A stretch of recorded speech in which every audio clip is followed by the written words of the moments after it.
तो आज कुछ खास बात आपको बताने वाला हूँ। YouTube में जो भी देख रहे हो विशेष करके सुनो, इसको आगे से आगे आज की बात को आप हर एक तक पहुँचाने की कोशिश करना बहुत जरूरी बात है, क्योंकि समाज में कई भ्रम फैल गए हैं। श्राद्ध को लेके, पूजा को लेके, भक्ति को लेके भ्रम फैला हुआ है और कई प्रकार के भ्रम के कारण अनिष्ट हो रहा है। क्या हो रहा है? अनिष्ट हो रहा है। कई प्रकार के उत्पात मच रहे हैं। उसके लिए आज का ये कार्यक्रम बहुत ही फायदाकारी होने वाला। सबसे पहले तो ये बात पूछते हैं कई लोग मुझे कि गुरुदेव, हमारे पूर्वजों के दिन पर हमको कहाँ जाके पूजा करनी चाहिए? भारत में कितनी जगह है भाई पूजा पाठ करने। हमारे पूर्वजों के दिन आ जाएं, जिनको दिन मालूम है वो उन तिथियों में जाके पूजा करते हैं, उन दिनों में जाते हैं। नहीं जिनको पता हो वो इन महालय पक्ष में ये 15 दिन जो हैं इसमें अमावस के दिन, एकादशी के दिन जाके करते हैं।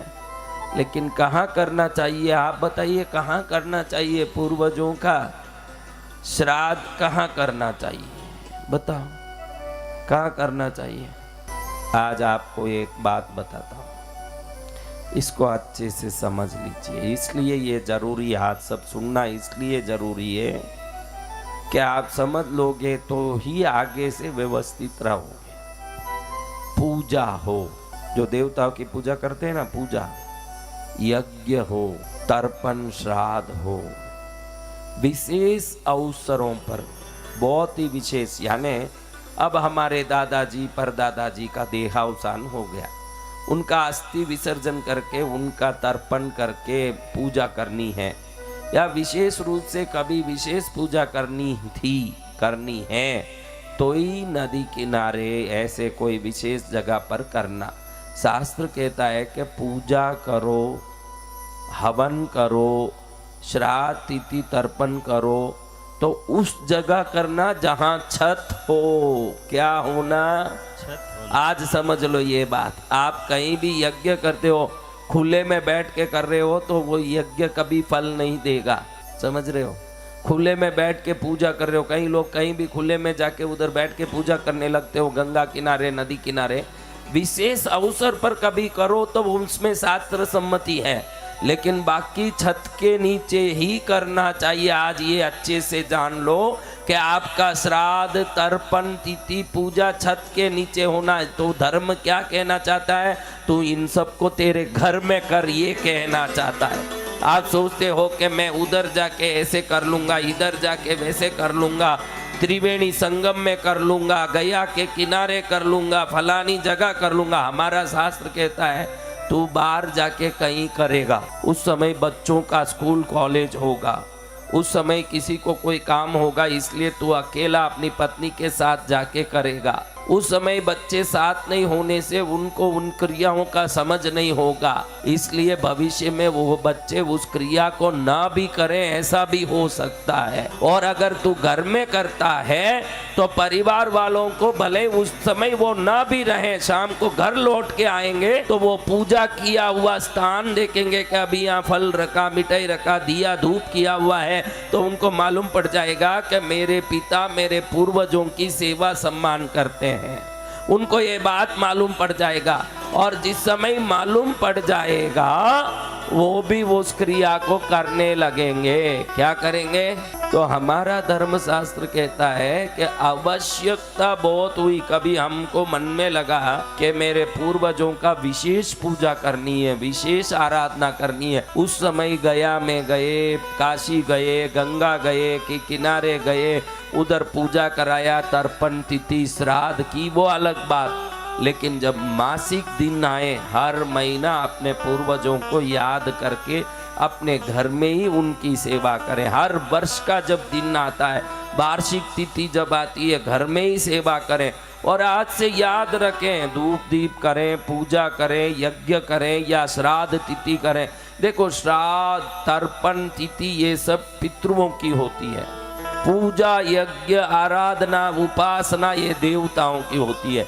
दोनों में किसी का भी खुले आकाश में पूजा निषिद्ध है, किसी का भी। उसके लिए क्या चाहिए? भाई इतने बढ़िया गंगा में हम आए तो क्या खुले में नहीं कर सकते थे? ये पंडाल लगाना क्यों जरूरी पड़ गया? अब समझ में आया क्यों जरूरी पड़ा? क्या खुले खुले हवा में बाहर गंगा तट पर बैठ जाते तो कोई मना करते? आपको हाथ पकड़ के पुलिस वाला खींचता? तो फिर किस लिए देवता खींच रहे हैं कि चलो छत के नीचे बैठो।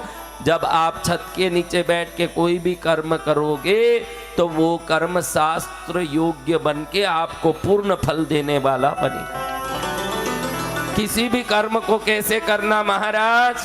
हाँ, कैसे करना, किधर करना?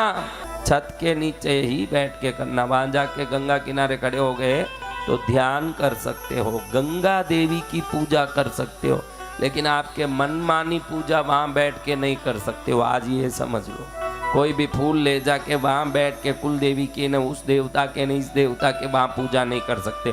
उस गंगा जल में गंगा की पूजा हो सकती है। किनकी पूजा? गंगा में गंगा देवी की पूजा हो सकती है। अन्य कुछ भी करना हो, मंदिर में जाके, घर के स्थान पर जाके या किसी भी छत के नीचे बैठ के ही पूजा करना। नहीं तो गंगा तट पर इतने मंदिर बनाने की जरूरत क्या थी भारतीयों की? भारतवर्ष में देखो ये नदी किनारे कितने मंदिर बने, क्यों नदी किनारे ऐसे ही पूजा कर लेते? मंदिर की क्या जरूरत? उनको मालूम था कि छत के नीचे ही पूजा होती है। कहाँ होती है? छत के नीचे। छत के नीचे ही पूजा। और जो छत के नीचे पूजा होगी वो पूजा फल देने वाली बनेगी। इसलिए यहाँ वहाँ अभी जो अमावस्या आ रही है उस समय यहाँ वहाँ भटकने की कोशिश न करते हुए यथासंभव अपने पूर्वजों को अपने घर में ही श्राद्ध, तिथि, तर्पण, आराधना अपने घर में ही करने का क्रम रखो, ताकि घर में करने से वो घर पूर्वजों का है वो भी प्रसन्न होंगे कि मुझे मेरे घर में ये लोग सम्मान कर रहे हैं। आप भी कोई आए मेहमान, उनको ले जाके कहीं गली में खिलाओ या घर में बैठा के खिलाओ, कहाँ वो प्रसन्न होंगे? कहाँ प्रसन्न होंगे? अगर वो घर में प्रसन्न होंगे तो ये भी घर में ही प्रसन्न होंगे। उनका घर था, अभी तो आपने उन सबको रवाना करके खुद जमा के बैठ गए अड्डा, और फिर उनको रोटी भी बाहर ही खिलाओगे तो वो कैसे प्रसन्न होंगे? पहले वो घर किसका था? बेचारे शरीर छोड़ते ही उनको ले जाके पटक दिया मसान में और हम बैठ के राजा बनने लगे। कम से कम वो जब 15 दिन पितृपक्ष में आ रहे हैं घर में ही 15 दिन उनकी सेवा करें। किधर करें? घर में ही।